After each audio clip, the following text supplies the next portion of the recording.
Today on The Nation Speaks, Canadian truckers say they'll stay in the nation's capital until their demands are met.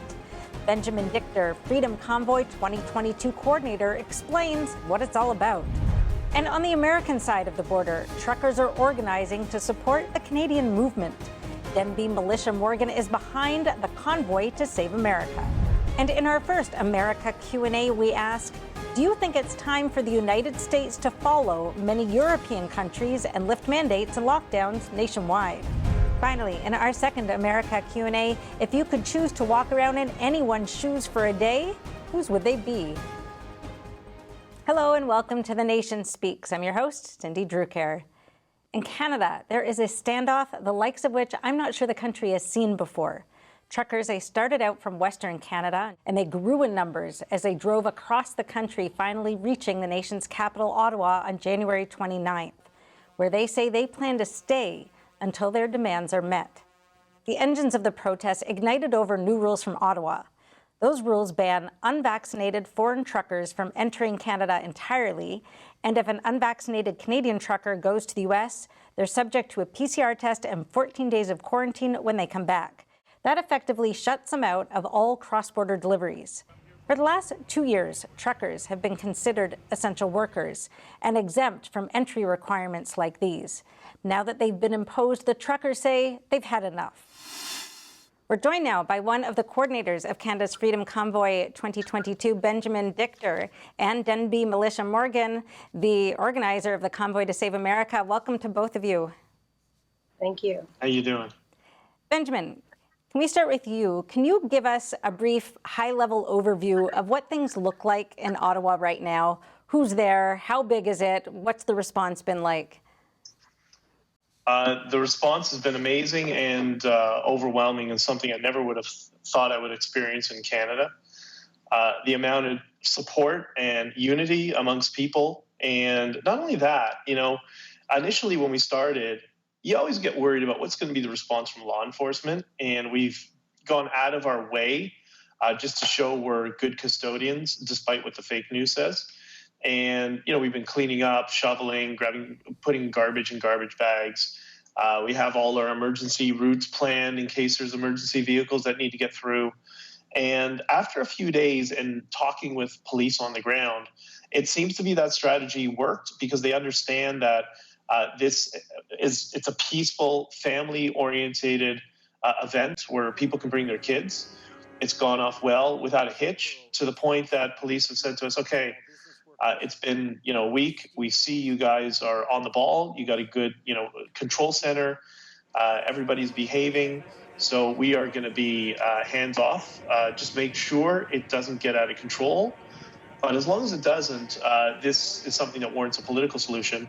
And we're not going to intervene. So it's quite amazing. It's absolutely, there's so many words to describe it. So how many people have you got out there? Do you have any sense? And I guess it must grow bigger on the weekends. Yeah, I have no clue. I gave a speech last week with a bunch of people, other organizers and people involved in it, and a pastor and whatever. The view from the stage, if you see the pictures, is, 30, 40, 50,000 people. But you have to remember it was minus 35 degrees or minus 30 degrees that day. And I've never been so cold in my life. Yet still, people didn't care because they've been locked up in their homes for a couple of years. There's people from all walks of life. And I think part of it is when you look at the political sphere, there's really no option to Justin Trudeau because everybody's just following him off a cliff. And people ask me, why do you have $10 million in your GoFundMe? Because that's their vote.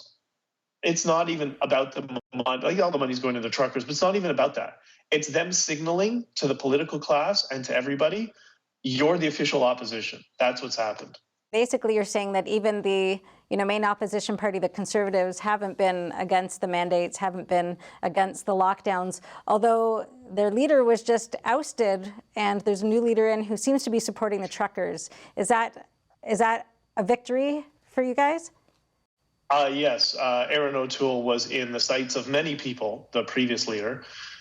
He was basically the bald version of Justin Trudeau. he'd been problematic since day one. But Candace, who's taken over, she's quite good. She's a strong figure. She's got good family values, and she's got a lot of support. And she's more indicative of really what the conservative brand is in Canada. And the conservative brand is in Canada, it's a little bit soft. It's center right until you go to Alberta. That's where you get your real, Alberta, Saskatchewan, get your real conservatives. So, Denby, let me ask you, looking at things from south of the border, I know there's a bunch of different groups organizing themselves in the U.S. What is your group and what are you planning to do? All right. So as you mentioned, our group is the Convoy to Save America. We want to support the Canadians in what they've done in their efforts, because they got this thing started. I mean, they got the ball rolling. I was like, when I saw it, I was like, oh my gosh, yes. I mean, finally some people are standing up. And I'm like, yeah, we're going to do this. We're going to do this. And then, but the first thing that I thought, I mean, I don't know, it just touched my heart. And I was like, I'm going to contact the organizers of the main convoy and see how we can help on this side. And I think I was in the main group that got shut down. You guys is the Convoy to Ottawa, the big page that was shut down. And I said, maybe after Ottawa, how about, Convoy to DC? And I was kind of like, ha, ha, ha. And then I had like tons of people like, yes, yes. So I put the hashtag like Convoy to DC. And then I got in touch with Joe Jansen and some other people. And everybody started reaching out. And I got the Facebook group going. I think we have like close to 11,000. And, it just has taken off. And I have just been overwhelmed at the number of people that are like, let's go. And then, like you said, the Canadian flag and the American flag combined together, and it's everywhere. There's now merch out there with the both together. And like, honestly, I have never felt like connected to the Canadians, because everybody's like, well, Canadians don't like Americans. I'm like, well, I've never met a Canadian who didn't like me. I mean, everybody I've ever met is like, they've liked me. So I was like, I just want to help, because I figured we're all North America, and we all know that Trudeau and Biden are buddies. And so we just need the alliance, and we need to go together and do this thing and get it over with. So what is it that your group can do to support the Canadians, aside from moral support? Oh, so we can get people up to the borders, just show our support, show we are going to stand up in solidarity with the Canadians until you guys get what you want from, Trudeau. And then we are hoping to get everyone else involved and then form a convoy to go to DC with some of the Canadian truckers that have said they are with us. So, Benjamin, what do you want exactly? What are the demands? What are you going to stay there until happens? It's pretty simple. Remove the mandates and remove the passport app, the digital app on your phone, the spyware, I call it.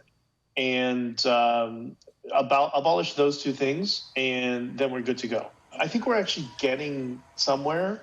I don't think this is going to be as long as we originally thought, because every strategy that the Trudeau government has tried, or Trudeau has tried, which is one strategy, and it's the same strategy over and over again of calling people names, even his own base of support is starting to get a little turned off on it. So I think at some point, when we look at the geopolitical landscape where other countries too are dropping their mandates, in Denmark and the United Kingdom and so on, they have every opportunity to be the hero, to say, you know what, this was now is the time. The science has changed. We're going to lift the mandates and give everybody back their freedom. But that's difficult when you've backed yourself into a corner and engaged in, disgusting name calling, right?